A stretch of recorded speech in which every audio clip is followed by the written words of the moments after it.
सोचिए, महानगर में एक शानदार कॉर्पोरेट जॉब, महीने के अंत में अकाउंट में क्रेडिट होने वाली एक बेहतरीन सैलरी, हाथ में लेटेस्ट आईफोन और वीकेंड पर किसी महंगे कैफे में ब्रंच। बाहर से देखने पर क्या ये सफलता की एकदम परफेक्ट तस्वीर नहीं लगती?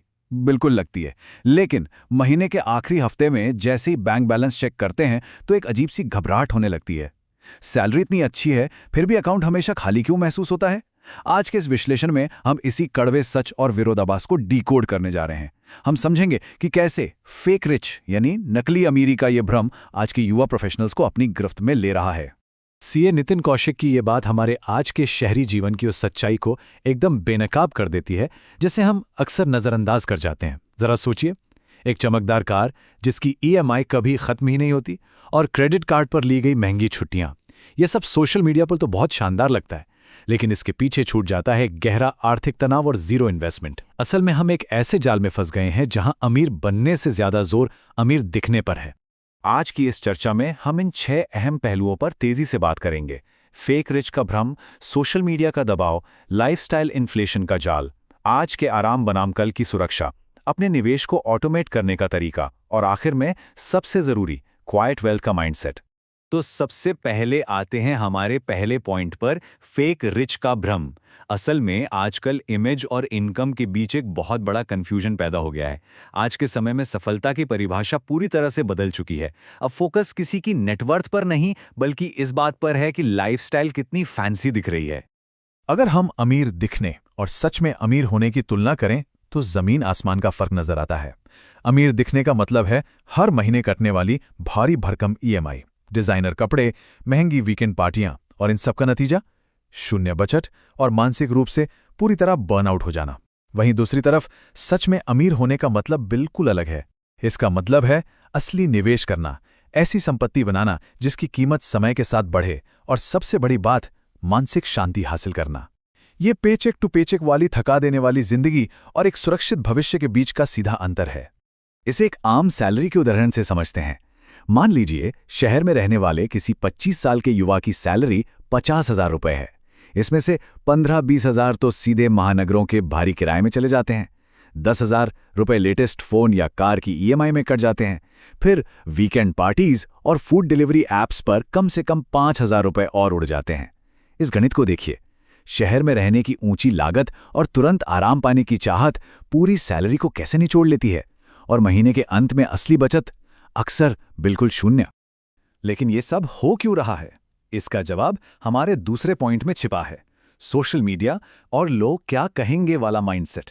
डिजिटल प्लेटफॉर्म्स ने इस दिखावे की भूख को एक अंतहीन दौड़ में बदल दिया है। अर्थशास्त्र में इसे दिखावटी खपत यानी कॉन्स्पिशियस कंजम्पशन कहा जाता है।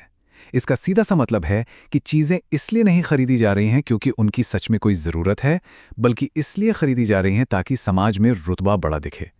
आंकड़े बताते हैं कि हमारी जनरेशन का एक बहुत बड़ा हिस्सा अपनी आय का 77% केवल फोन और फैशन पर उड़ा रहा है, और ये सब सिर्फ डिजिटल दुनिया में वैलिडेशन पाने के लिए। अब जरा इस आंकड़े को देखिए, ये सच में हैरान करने वाला है। भारत में जितने भी प्रीमियम स्टेटस सिंबल बिकते हैं, जैसे कि आईफोन, उनमें से 70% ईएमआई पर खरीदे जाते हैं। मतलब जो महंगी चीजें हम सोशल मीडिया पर देखते हैं, उनमें से ज्यादातर असल में कर्ज के पैसे से आई हैं। ये बाय नाउ पे लेटर यानी आज खरीदो और बाद में चुकाओ का ऐसा कल्चर बन गया है जो बाहर से तो बहुत चमकदार है, लेकिन अंदर से हमारी आर्थिक जड़ों को खोखला कर रहा है। अब आते हैं तीसरे सेक्शन पर, लाइफस्टाइल इन्फ्लेशन का जाल। ये एक अजीब सा विरोधाभास है। जैसे जैसे सैलरी बढ़ती है, रहस्यमयी तरीके से आर्थिक स्थिरता बढ़ने की बजाय कम होने लगती है। आखिर ऐसा कैसे? मनोविज्ञान में इसका एक नाम है हेडोनिक ट्रेडमिल। होता क्या है कि जब कोई नई और महंगी चीज़ खरीदी जाती है तो कुछ पल के लिए बहुत खुशी मिलती है, लेकिन हमारा दिमाग बहुत जल्दी उस खुशी का आदी हो जाता है। फिर उसी रोमांस को दोबारा महसूस करने के लिए और भी बड़ी और भी महंगी चीज़ खरीदने की तलब उठती है। सोशल मीडिया वैलिडेशन के लिए की गई कोई भी खरीदारी दिमाग को कभी भी परमानेंट संतुष्टि नहीं दे सकती।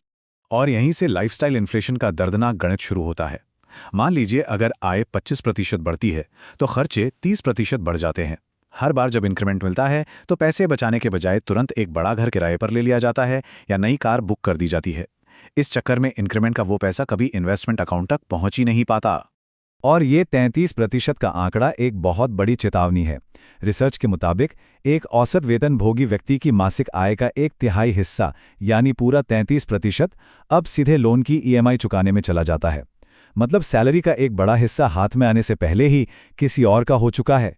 यहीं से हमारा चौथा पॉइंट जुड़ता है, आज का आराम बनाम कल की सुरक्षा। हमें ये तय करना होगा कि हम तुरंत मिलने वाली संतुष्टि चुन रहे हैं या भविष्य की आज़ादी। इस ईएमआई कल्चर की बहुत सी ऐसी छुपी हुई कीमतें हैं जिन पे अक्सर बात ही नहीं होती। जब सिर पर इतनी ईएमआई का बोझ हो तो कोई भी अपनी नौकरी छोड़ने या अपना कोई नया स्टार्टअप शुरू करने का जोखिम ले ही नहीं सकता। इसके अलावा कंपाउंडिंग की जो ताकत समय के साथ पैसों को कई गुना बढ़ा सकती थी, वो ईएमआई के ब्याज की भेंट चढ़ जाती है। आपको जानकर हैरानी होगी कि पूरे देश में घरेलू बचत गिरकर जीडीपी के 5.1% पर आ गई है, जो पिछले 5 सालों में सबसे कम है। ये ईएमआई पर जिंदगी किसी भी इमरजेंसी के लिए कोई सेफ्टी नेट नहीं छोड़ती। खैर, प्रॉब्लम तो हमें समझ आ गई। अब फोकस करते हैं सॉल्यूशन पर। हमारा 5वां सेक्शन है मासिक निवेश का ऑटोमेशन, यानी अपना स्टेल्थ वेल्थ सिस्टम बनाना। अपने वित्तीय डिफेंस को कैसे मजबूत किया जाए। इसके लिए हम स्टेल्थ वेल्थ प्लेबुक का इस्तेमाल कर सकते हैं। ये 3 सिंपल लेकिन बेहद असरदार स्टेप्स हैं। पहला, 50-30-20 का नियम। आय का 50% जरूरतों के लिए, 30% शौक के लिए और 20% सीधे बचत के लिए फिक्स करें। दूसरा और सबसे अहम कदम, ऑटोमेशन। अपनी एसआईपी को सैलरी आने के ठीक अगले दिन के लिए ऑटोमेट कर दें, ताकि खर्च करने की इच्छा जागने से पहले ही पैसा सही जगह इन्वेस्ट हो जाए। और तीसरा, 48 घंटे का नियम। जब भी कोई महंगी या लग्जरी चीज खरीदने का मन करे, बस 48 घंटे रुक जाएं। सच मानिए, ज्यादातर मामलों में वो दिखावटी खरीदारी की इच्छा अपने आप ही खत्म हो जाएगी। और जब ये सिस्टम काम करता है तो कंपाउंडिंग का जादू देखने लायक होता है। ये किस्मत का नहीं, कंसिस्टेंसी का खेल है। अगर 25 साल की उम्र से हर महीने सिर्फ 10,000 रुपए लगातार निवेश किए जाएं, तो 25 साल बाद 12% अनुमानित रिटर्न के हिसाब से ये रकम करीब 1.2 करोड़ रुपए बन जाती है। और अगर यही निवेश 25,000 रुपए महीना हो तो 20 साल में ही ये 2.4 करोड़ तक पहुंच सकती है। यही है लगातार निवेश और वक्त की ताकत, जो दिखावे के किसी भी खर्चे से कहीं ज्यादा वैल्यूएबल है। और हमारा आखिरी सेक्शन, ये पूरी प्लेबुक तभी काम करेगी जब हम अपना माइंडसेट बदलें। हमें अपनाना होगा क्वाइट वेल्थ का माइंडसेट, यानी वो शांत अमीरी जिसे किसी को साबित करने की कोई जरूरत नहीं होती। जो लोग सच में क्वाइट वेल्थ बनाते हैं, उनके काम करने का तरीका एकदम अलग होता है। वो गैर जरूरी ईएमआई और महंगी कारों के दिखावे से कोसों दूर रहते हैं। वो ऐसी संपत्तियों पर फोकस करते हैं जिनकी कीमत वक्त के साथ बढ़े, ना कि उन चीजों पर जिनकी कीमत शोरूम से बाहर निकलते ही आधी हो जाए। वे सामाजिक दबाव को इग्नोर करके अपनी वित्तीय शांति को सबसे ऊपर रखते हैं। क्योंकि याद रखिए, असली लग्जरी कोई डिजाइनर बैग या चमचमाती गाड़ी नहीं है, बल्कि बिना किसी कर्ज और तनाव के पूरी आजादी के साथ जिंदगी जीना है। तो आज का ये विश्लेषण हम इसी एक बड़े सवाल पर खत्म करते हैं।